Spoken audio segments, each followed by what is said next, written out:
খবর বলিনি আমি।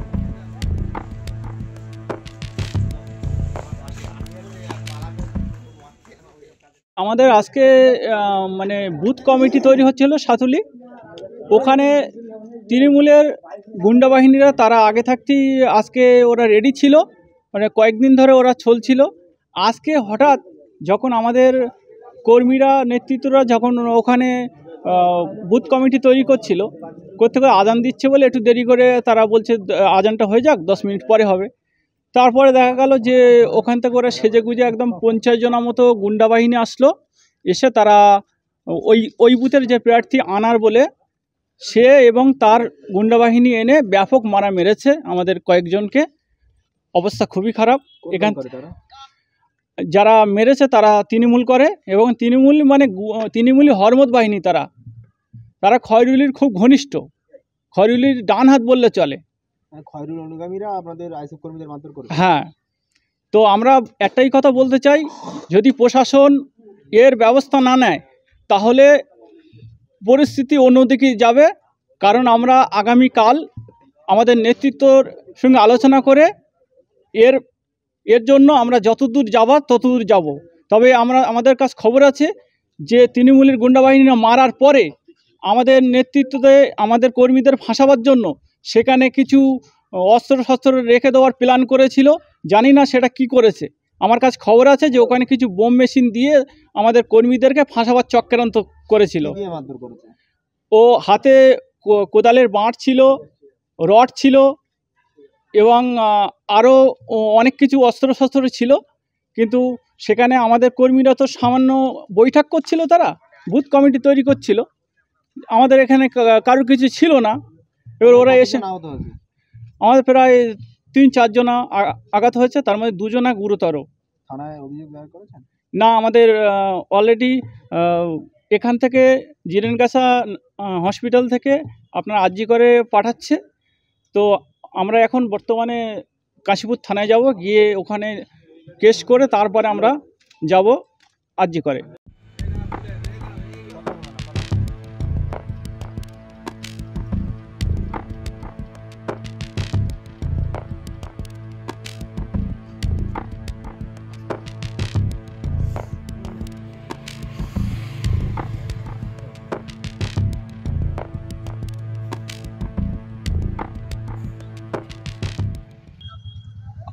আমাদের বিরুদ্ধে আইএসএফের কর্মীরা অভিযোগ করছে যে আমরা মেরেছি।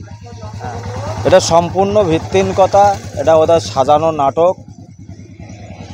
আপনারা জানেন এর আগেও ওরা প্রচুর নাটক করেছে। আপনাদের মিডিয়ার মাধ্যমে সারা বাংলা দেখেছে যে বিগত পঞ্চায়েত ভোটে ওরা কি কাণ্ডব নীলা চালিয়েছে। ওরা একেবারে সন্ত্রাসবাদী দল। ওরা সবসময় মিথ্যে কথা বলে, মিথ্যে দিয়েই ওদের পরিচালনা, মানে মিথ্যে দিয়েই ওদের দলটা পরিচালিত হয়। আমরা আজকে ব্রিগেডে মিটিং ছিল, আমরা সেখানে গিয়েছিলাম আমাদের দলের ডাকে। তারপরে মিটিং থেকে ফিরে আমরা ভাঁড়ে একটা ছোট মিটিং থাকে, ওখানে আমাদের নেতৃত্বরা আমাদেরকে যেতে বলেছিল। আমরা যথাসময়ে গিয়েছি। আমাদের ফিরতে রাত হয়ে গেছে, সন্ধে 7টা সাড়ে 7টার দিকে আমরা বাড়ি ফিরছিলাম।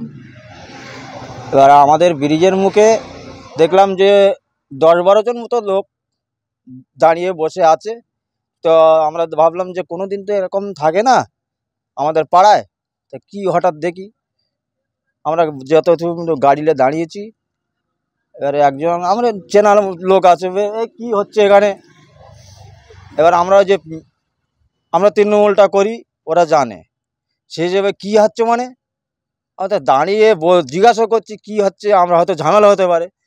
ঝামেলা বলেই আমাদের বাঁট দিয়ে গাড়িতে দাঁড়িয়ে রয়েছি, এসে আমার হাতে মেরেছে। দেখুন, বাঁট দিয়ে মারার পরে আমি ওখানে পড়ে যাই।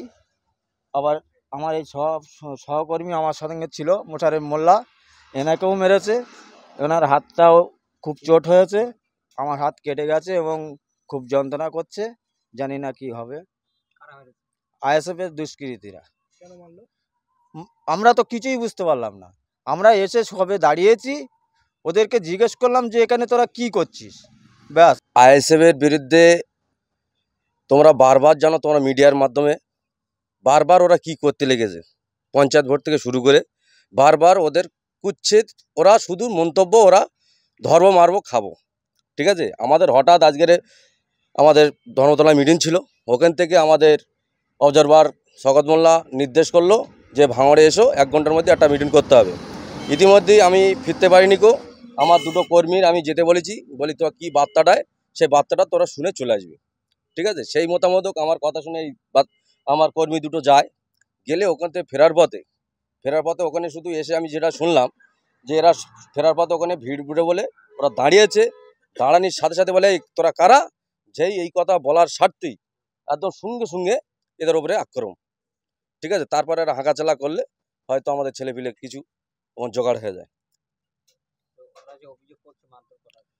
একদম ওটা ভিত্তিহীন, ওরা পুরো মিথ্যে, ওরা যা নেতা সেও মিথ্যে ইয়েতে করছে, এই করব সেই করব, কোনো কার্যকারী করতে পারছে না। ঠিক আছে, টিএমসিরা করছে বলে ওদের হয়তো হিংসা লাগছে, এই কারণে ওরা ওদের মতন ওদের করতে দেয়নি, হয়তো ওরা করবে। ঠিক আছে, আমরা লুটে পিটে খেতে দিচ্ছি না হয়তো ওদের। আরে ওরা শুধু একটাই প্রতিবাদ করলে বলে তোরা কারা, এই কথা দিয়ে তো শুনলাম আমি।